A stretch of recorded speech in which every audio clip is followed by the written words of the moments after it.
On this day.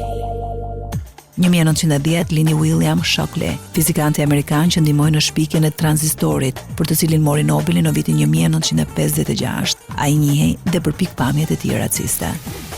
1923 lindi Chuck Yeager, piloti amerikan, ishte i pari që fluturoi me shpejtësi më të lartë se zëri. Testin e kreu me avionin Bell X-1.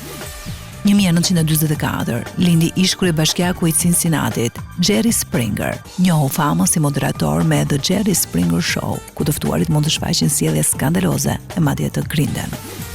1950 lindi Peter Gabriel, 71 vjeçari, njihet si lideri origjinal që themeloi grupin Genesis. 1960 lind në Bologna Pierluigi Collina. Collina është një ish gjyqtar italian i futbollit.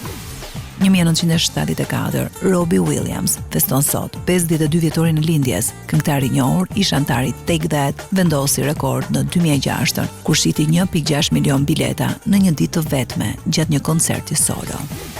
1988 viti lindjes së Aston Marigold, këngëtar i muzikës pop. 1997 lindi Prince Jackson, djali më i madh i yllit të popit Michael Jackson. 2002 lindi Sofia Lilis, aktoreja mbush sot 24 vjeç. On this day.